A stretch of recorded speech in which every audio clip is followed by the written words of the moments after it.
Yep, we're good to go. Perfect. Welcome everyone to the third part of the nutrition seminar series. I think hopefully everyone's met me before at this point, so we'll jump straight into it for the sake of time. A little bit of a recap of what we've done so far. So week one was very much looking at this theme of energy balance. We're going to go back to it a little bit more today and kind of give a little bit more in the way of practical guidance, particularly in regards to establishing that calorie deficit and around structure. So hopefully this diagram on the screen currently isn't new to you. And we spoke through in week one the different components that form up your energy expenditure, which is what is shown here. So you've got your basal metabolic rate, and you've got NEAT, thermic effect of food, and EAT there as well. We kind of spoke about how your BMR is not really going to change too much, but very much what you can be doing from a lifestyle perspective is looking at this non-exercise activity stuff that you're doing on a day-to-day basis. So anything that's not planned activity, doing your house chores, walking to the shops, all of those sorts of things are going to feed into that. We then looked last week a little bit more in depth on the macronutrients, so carbohydrate, protein, and fat. Touched on micronutrients as well, which we'll do a little bit more of in next week. But the main take home, I think, from last week was very much on that protein and ensuring that we're getting moderate to high protein intakes in consistently throughout the day. I'll talk a little bit more around building structure today as well. The other point to note at this point is our next session, so part 4 is the final planned session, but it will form a little bit of a Q&A basis. So any questions that you've got, I think Jenny will put an announcement out, but if you could send any questions that you've got that you'd like addressed or picked up on, send them to Jenny. She can send them on to me, and then we can start working through them in the next session. So fundamental basis that we're going to take into the next slide. This is the components of energy expenditure, and it's your relation of your energy that you're expending in regards to the calories that you're consuming. It's going to equal any weight change, whether that's weight up or weight down, or maybe you're looking at this from a perspective if you just want to maintain. These principles will still help you. So I'm going to work through an example of deficit programming. Now, this might look really complex, but it's simple in nature. So just try and stick with it. And what I'll do is I'll pull up the laser pointer to work through it. So if we take an example here of someone that burns 2,000 calories a day, these are just rough estimates. It can vary from 5,000 calories to maybe 1,200 calories at the lowest level. If you're reading in magazines that you should be on an 800 calorie diet, we'll ignore that. Particularly if you've got activity, you're never going to be that low. But putting in a deficit, you can go for a larger deficit, but that might be a bit unsustainable. You might not be able to keep that up for long. So normally around 10% or 250 calories is what we look at. So for this example, this is a person that burns 2,000 calories a day. I'm then going to put a deficit. So this is what most people would look at a week being. A 250 calorie deficit means every single day they've had 250 calorie deficit. And then at the end of the week, they've been in quite a large deficit. This is quite common. This is working on the assumption as well that day-to-day activity is exactly the same. I'm aware for most of you, it will be quite variable, particularly if you've got events on weekend, your energy expenditures might jump up to 5,000-6,000 calories. Now, I typically see, this is just something off of my practice, and I think you might be able to relate to this, people who think they're doing this. They think Monday to Sunday, they are in a deficit. They then step on the scales every couple of weeks and they're not losing any weight. Hopefully from my approach at this point, you figured out it's probably because they're not in a deficit. But what's real common is to have some sort of structure like this, where maybe Monday to Thursday, you're in that deficit, and then a weekend that might disappear. Common causes might be alcohol, takeaways, family time, social events. They're all barriers to navigate and barriers that we'll talk about more as we move through this session. It might just be that you've got events, and we know from my understanding is sometimes at events the food provisions aren't the best, and the opportunities that you have there are often not the best. So we get these two kind of paradigms that are quite common, but you don't have to do this. You don't have to be in a deficit every single day for you to be losing weight. Or likewise, if you're wanting to gain weight, you don't have to be in a surplus every single day. What I think you should look at is these weekly rolling tallies. So it doesn't have to look like this. It might look something more like this. We've got on one day, you might have eaten less. Another day, you might just have been in equilibrium. And then on another day, you might have been in a surplus.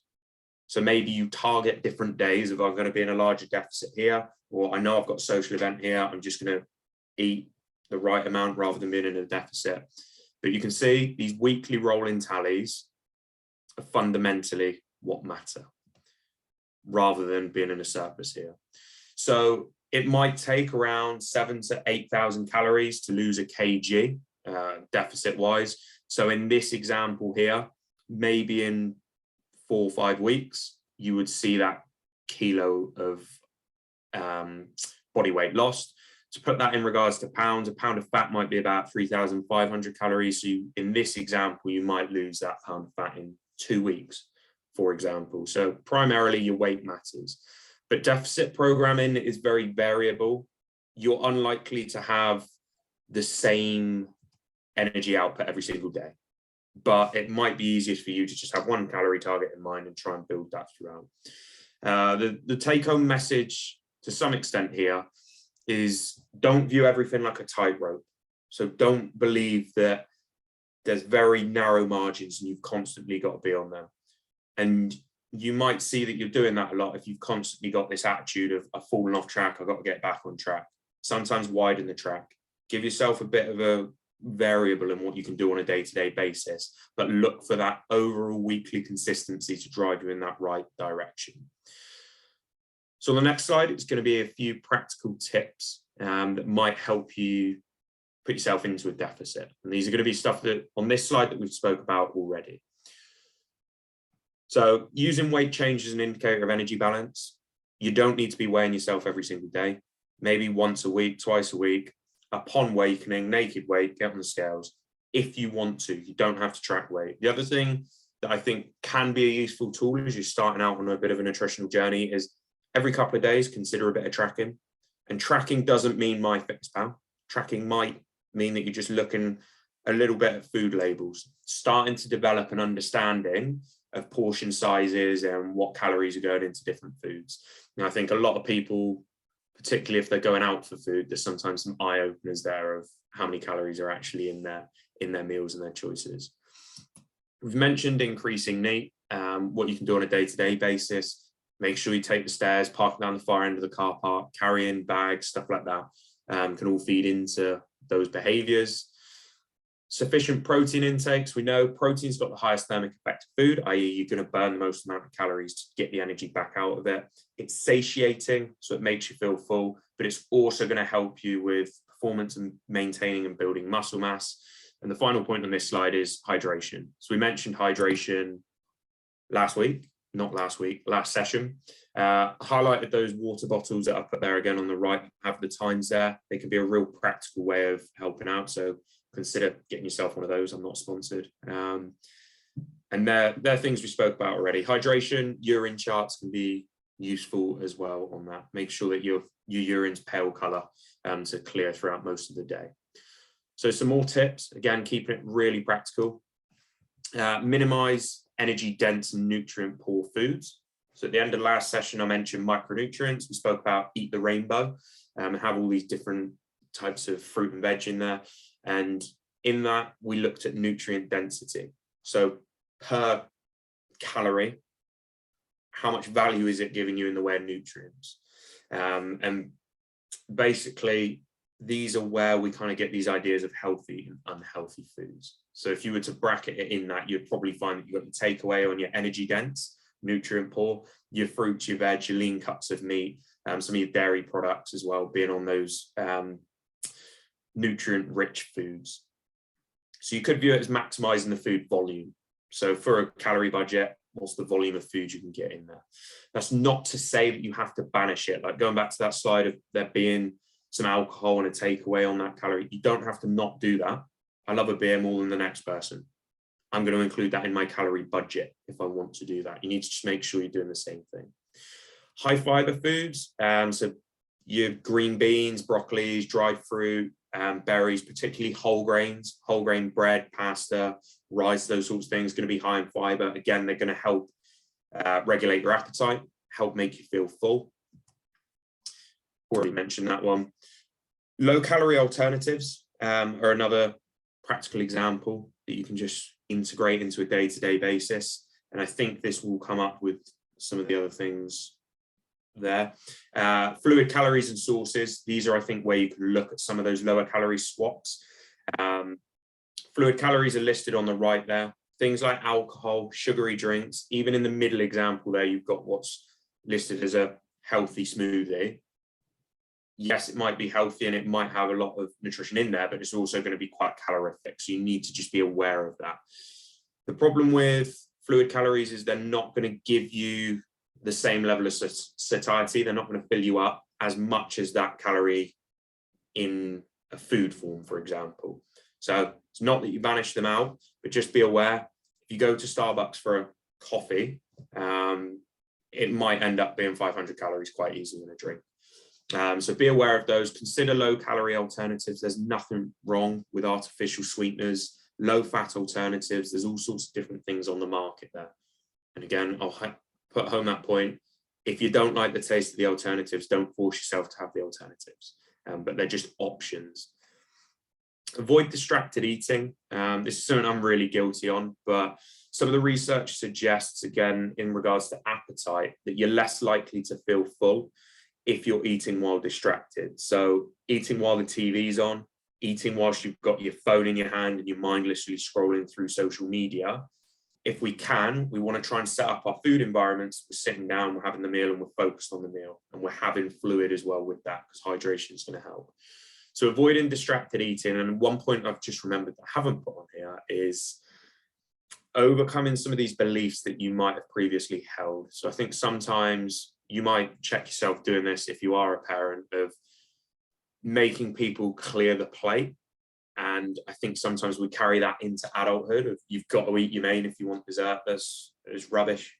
Do not just eat to clear the plate. If you're full, stop eating. There's nothing wrong with that. Leftovers can be recycled or they can be used in the meal the next day. So I think another thing that's just relevant on there is, don't feel the need to clear your plate. If you're hungry, you're hungry. You can always save and have a calorie budget for an evening snack. And I will come on to sleep very briefly. Sleep's a massive topic. But again, some of the literature suggests that if you're sleeping well, and by well, I mean having a good duration of sleep alongside a good quality of sleep, that some of your nutritional decisions might be better during the day. And your calorie intake might be lower, and nutritional quality might be maintained. So it is this holistic approach. Exercise, nutrition, psychology, sleep, they all go hand in hand, whilst nutrition is just this little bubble sometimes that I talk about. So there's a few tips. And then the final point is creating structure. And you're probably getting bored of me saying this, but I've very much got the approach of, your current habits and routines are the framework, and we're going to build on those. So we're not going to scrap everything you're doing. And a point that I'm going to go a long-winded way around saying is, there's no right or wrong on this part. It's very much finding what works for you. So some of the key questions, particularly for some of the barriers that I anticipate some of you experience during the day, busy schedules, maybe even children as well thrown in there, alongside your competitions, is a lot of variables to try and, I guess, factor around. So a few key questions listed there is, do you know what your day looks like? Again, some of you might not have that luxury. No 2 days might be the same, but can you figure out where your key feeding points are? And what should those key feeding points contain? i.e., is it going to be a full meal? Is it a snack? Do I need to make sure I've got hydration in there? So here's some examples of what we tend to work through with athletes. And you should, well, hopefully feel confident enough to work through and just start plotting where you could eat during the day, and then start plotting where those foods come. And again, I'll show you some ideas of how you can do that. So we're just going to take a schedule of training, work, training. It doesn't matter what the times are. You might not have a day as clear cut as that. That's completely fine. Your work might be your training, but just for argument's sake, here's an example. So we might first of all go, here's what the day looks like. The second point is the feeding points. So maybe these dark arrows might be, I'm going to go for 3 main meals. Maybe you've got big calorie output here. So you've got 2 training sessions and you might have really busy day at work, very active day at work. So you're going to add in a few snacks there as well. This is just an example. Don't get overwhelmed if this is a lot of food. It might be then from here that you want to start fueling. What's the point of that meal? So maybe you wake up, fueling snack, then a recovery meal, then a snack, and then just a main lunch, then a fueling snack and a recovery meal. The difference in that might be that on fueling, you want a little bit more carbohydrate. Recovery, you might want some protein. Doesn't really matter too much at this point, but it might just be that you want to start factoring in, okay, what's my fueling snack going to be? Is that going to be a banana? Recovery meal, let's think practically. Maybe I'm going to have some porridge. Snack, maybe that's where I'm going to get in some extra protein and a protein yogurt. Maybe then my mixed meal will be a chicken wrap. I'm giving some really basic ideas here. Fueling snack then might be a piece of flapjack. The recovery meal in the evening might be a vegetable curry. That's just a simple way of how you can work through it. But in that same structure, if we flick across, so again, the same training, work training, this person might think, right, I've only got time or appetite for 2 main meals and then maybe 3 snacks. But you'll see a difference here might be pre-training, they're not eating anything. So I think it's really leading this point of individualization. Some people might be able to have a massive meal and then go and train. Some people might not want to eat anything for 3 hours before training. And that's why it's very hard to speak to a lot of people and give specific guidance. It's kind of taking these principles and just figuring out what works for you. So to summarize on that, there is no correct approach. Whilst a lot of people will say there's the best approach in the world, there's not. I think look at it from what's most effective for you, what's least effective for you. What are your goals? And is what you're doing supporting those goals? Very importantly, is it sustainable? So is the structure that you're creating something that you can see yourself doing for a few weeks, maybe a few months, or maybe for the rest of your life, maybe for the rest of your time as an athlete? Is it something that you can continue to do? If it's not, even if you achieve some weight loss, reality is you might end up going back to old ways and then putting that weight back on. And we see that yo-yo effect. So sustainability is really important. And my final point I've got on there is maximal output with minimal input. And something I don't think gets spoken about much in the sports science field, but other ways of putting it would be picking the low-hanging fruit of let's try and take the easy wins. What are the easiest things that you can do on your day-to-day basis? And again, 2 people might be completely different. For one of you, it might be establishing that protein structure. For someone else, it might just be having an extra portion of fruit. Someone else, it might be, I'm just going to make sure my hydration is right. What are the things that aren't going to make you have to have an absolute overhaul of your lifestyle, but can have some real meaningful and impactful changes?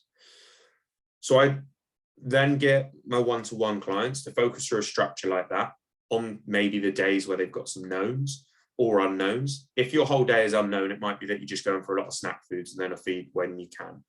But we then take that and scaffold it into a planning idea. So this might resonate with some of you. Some of you might already do this. Some of you might think, that's just never going to work for me. I think my fire alarm's going off. I'm going to carry on. So planning wise is then taking that into this approach. You've got maybe breakfast, lunch, dinner, and some snacks. I get a lot of clients that just do this in their notes on their phone. So work through your week, have some breakfast ideas, lunch ideas, dinner ideas. These don't have to be rigid. This isn't rigid meal planning, saying that today you should already know what you're having on Saturday for breakfast. I think if you have a couple options available, you've then got flexibility within that. You'll also find if you try and spend a few weeks planning, it might then be established as a habit. You're also probably going to save a lot of money. That's one thing I do get from clients, is that less food waste. You know what you're doing, so you have less unplanned trips to the shop, for example. Local shops are 10 times more expensive.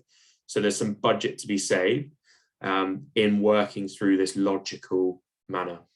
Again, same principle, but in the notes, it might just be that you come up with 3 or 4 different breakfast ideas, 2 or 3 lunches, 5 or 6 dinners, and then just a whole host of snacks. and just make sure you've got them available. So the next point then, I guess, is food availability. Quick reflection on how are you getting your food into the house?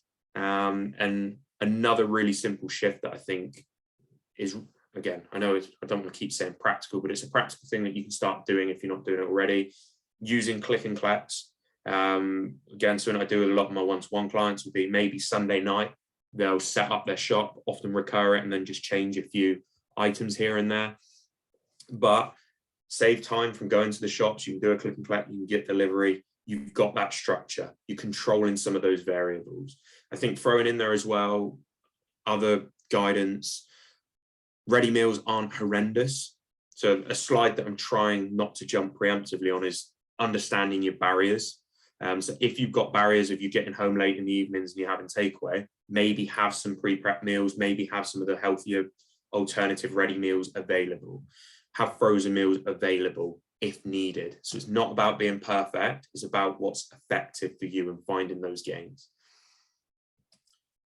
Don't want to keep talking for too long, but I've just got a couple more slides to get through. If you're watching this on catch up, so to speak, feel free to pause this slide. The link to the guide is here, but it's just a little bit on sleep. Like I said, sleep is really important and is very closely intertwined with training quality, with nutrition, and obviously with performance.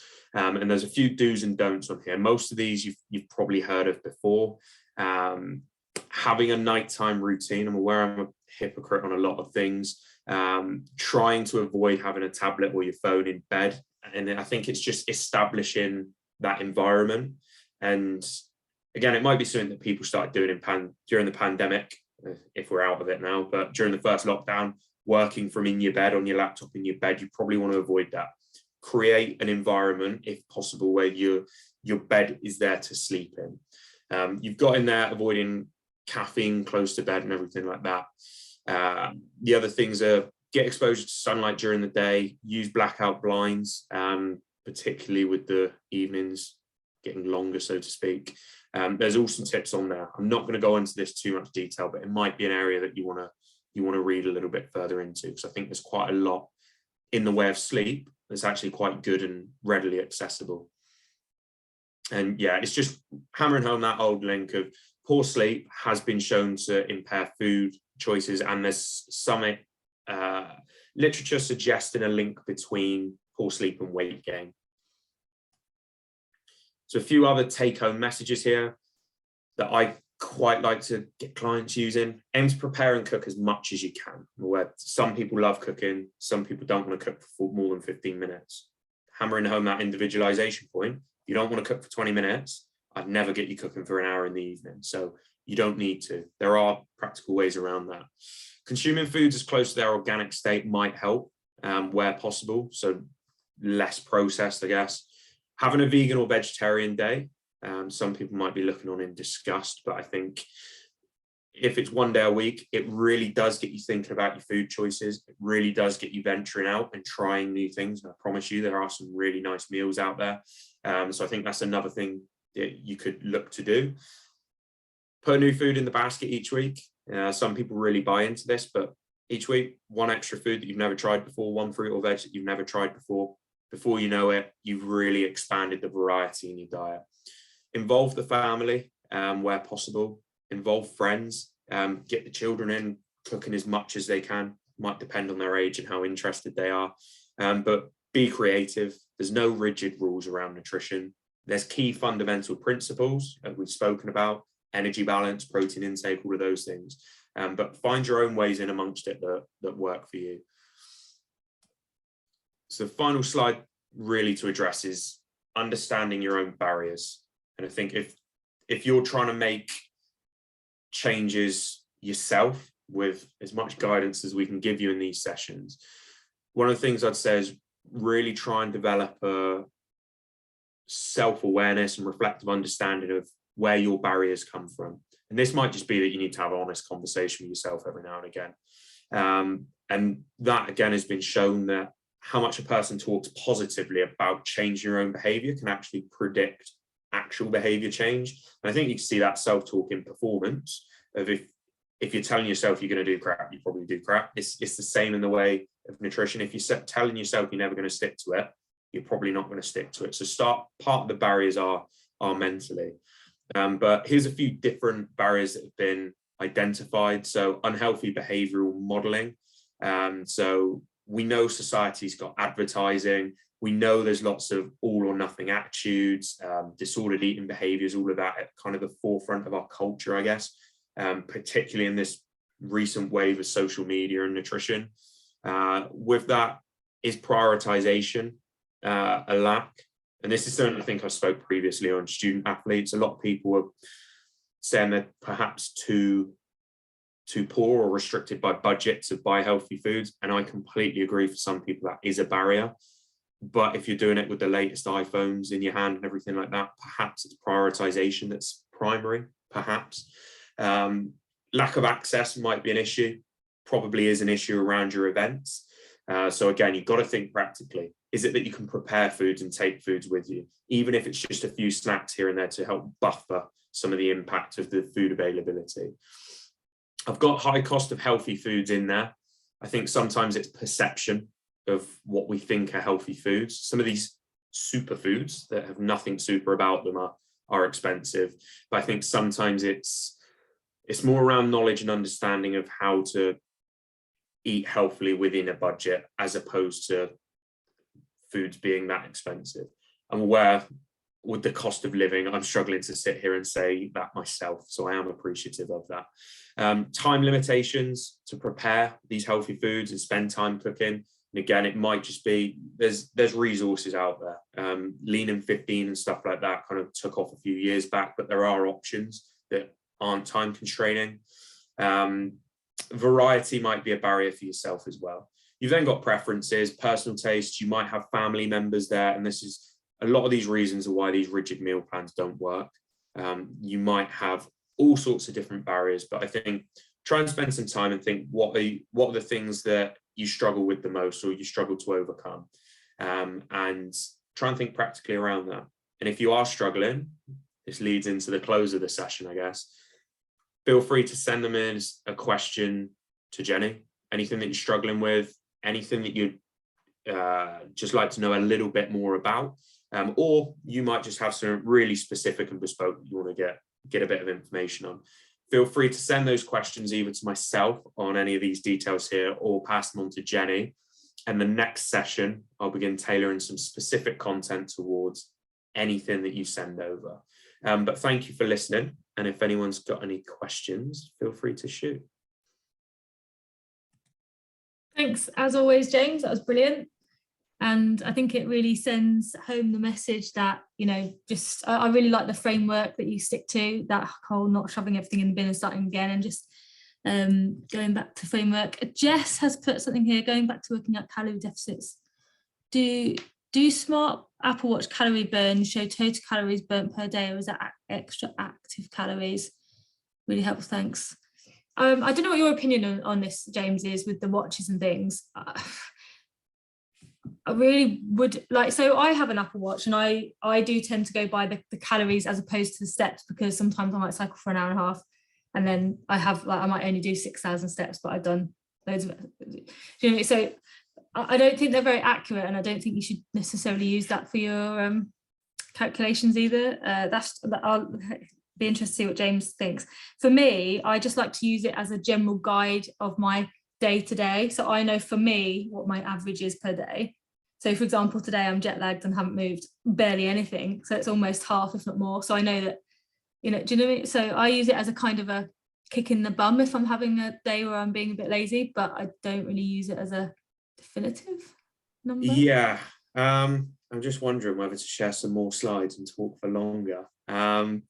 It's a difficult one, and I think some of that depends on the setup of the watch. Normally it would be per day, so it would take into account both of those things, but then you've also got the ability to set it just for a period of exercise, but there is a lot of error available. So yeah, I think you have to be really consistent with the trackers as well, because for example, if I go for a walk and don't put it on as a walk, it tells me I've burnt less calories than when I do it as a walk, when I've done Yeah. exactly the same thing. So I think as long as you're consistent, so Lee's always saying, why do you always track your walks? I'm like, because I always do them. If I just always do the same thing, then I know it's sort of the same, if that works out. Yeah, I'll really quickly run through this, but this is something that was asked in another session that I was doing the other week that I think is really relevant. So someone sent over, where can I work out calories my body needs and put myself in a deficit? And obviously MyFitnessPal is another one. Estimates, very varied.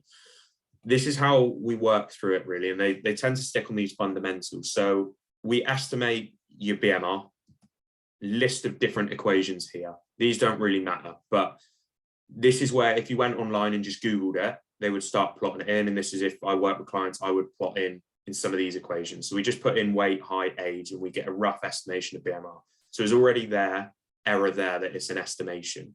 And this is showing it on this chart of they took a load of people and measured their actual resting metabolic rate and then compared it to the equations. And all of the equations were out, and most of them were out by some way. We then take that and multiply it by an activity level. So we then estimate your portion here, and we would just multiply that number. So again, it's an estimate. You've then got errors with tracking apps themselves. So it's all estimates of nutrient composition. It's specific to, like, if you put an apple in MyFitnessPal, it's where that apple came from. No two apples are the same. It's all of those different things. Food labels can be 20% out. So what I'm getting at is you've got errors in these watches, you've got errors in MyFitnessPal estimating it, and you've got errors in your tracking. This is the fundamental of why I'm quite passionate on, I think tracking can become very disordered, is because it's something that we put a lot of value on, and it's actually can be up to 300-400 calories out.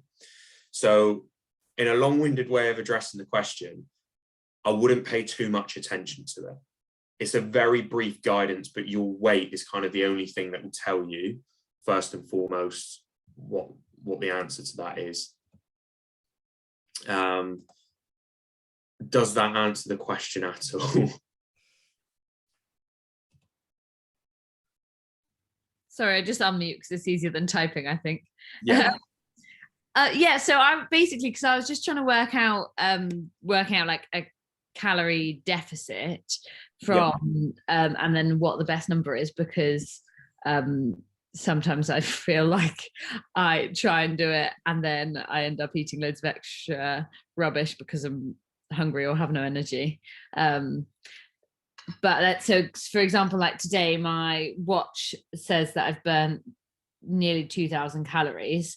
I wasn't sure whether that was like total, that was meant to be total calories including like BMR, or whether that was on top of BMR, or whether I should just ignore that anyway. I would say that would be total calories, so including BMR. Okay. But that number, the true number, could also be 2,500 calories, because the watches can be all over the place, which I'm aware doesn't currently help you. So what I would do is take twofold, take that number of 2,000, perhaps use just online calculators. If you just go online and put in a calorie calculator, and you can just put in height, weight, age, and just a rough estimation of whether you're highly active, lightly active, and see what that says. That might come out, I don't know, 2,200, and you know perhaps you're in the right ballpark if you take your watch and that calculation together. What I would then do is just put in a light deficit to start with, so that you're not in a situation where you've highlighted there where you're just hungry and then you just blow up by going and eating everything inside. So maybe if you go with 2,000, just start off and go, okay, I'm just going to go on a deficit and maybe try and go 1,800 calories, and then monitor your weight. If your weight on a week-to-week basis starts dropping off, you know that you're in a deficit. And if it's not, it's because you're not in a deficit. Now, the problem is that you've got errors both sides, whether you're actually consuming 1,800 calories or whether, however you're tracking or estimating, it's got error, or whether your watch has got error. So you've just got to, it's guesstimation, but just play around with it and see what works, I think, is the answer. So the watch isn't completely useless, but it's not something to just have as gold standard. See, it seems to me like that the patience, you know, people don't wait long enough to see if it's working, because obviously you don't just happen in the first week. You might take 2-3 weeks, and then you might get that sort of, not linear necessarily, but slightly more patterned decrease in the weight. And I think people tend to sort of after 3-4 weeks be like, oh, I've had enough. And then, you know, or they lose weight really quickly because they've cut their carbs back or whatever, think it's working, and then week 3-4 it's not working, so they can it in and go back to something else. And I think it's that kind of, just like what James is saying, framework. It's all an estimation, so just cut back a little bit, see if it works, and give yourself patience to see if it works before, and then you can use your watch to give you a bit of a guide as to, oh, you know, I'm usually doing 2,000 today, I've only done 500, so maybe I don't need this afternoon snack. And then you can be a bit more like intuitive about the whole thing. Well, I'll really quickly just share this. So here's an example of a client of how we've tracked their weight. So Monday morning, they'll step on the scales and collect the weight. And this one, we've worked quite hard to disassociate the emotions attached to this. But this is from start of March towards mid-April, the data set we're showing here. Now, you will see there's some fluctuations. There's been a few spikes here and there, but it's looking at this overall trend line. So I think what's really important is to not think you've had one weigh in and it's gone up and it's like, crap, everything's gone wrong. There's lots of fluctuations, and what you want to do is just take over a prolonged period of time, so maybe a couple of weeks, see what that trend line's doing. I think that's the best guidance I can give on tracking weight. Yeah, there's quite, I don't know what you think of this app, there's an app called, I think, Happy Scale, and it shows you the trending rate rather than the daily, like the weight, so you can see, okay, you've put on weight but it's trending down, so it can kind of put your mind at rest if you start having a, you know, because if you do that, but that's perfect. If you train legs and have a high carb evening, you might weigh 5 pounds heavier the next 100%. do you know what I mean? And then you might be like, oh crap, eat less and then be starving, and you're straight back to the square one. So, and I know it's really easy to say, and maybe that's something that, and I need to let James go, but I think that's probably something that, I don't know, I'm not a guy, I don't know what it's like to be a guy, but for girls, like the weight thing can be a very emotive issue. Like it can be very emotive and hard, even as somebody that knows what they're talking about and, you know, knows all the stuff, it's still like really difficult, and it's difficult to know whether to sack it off completely or do it mindfully. And I think that's probably something that we can talk about some other time. But really appreciate your time, James. Jess, does that help you a little bit?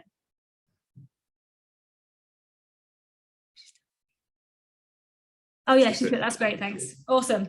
Okay, thank you so much. And for everyone that watches this on the recording, thank you for listening. We appreciate your time. As James said, let us have your questions. And the next seminar, which I haven't got the date right now, but I'll post it, I think it's the 24th. I'll get back to you. We'll speak to you then and answer your specific questions. So we look forward to having those. Awesome. Cheers all. Thanks everyone.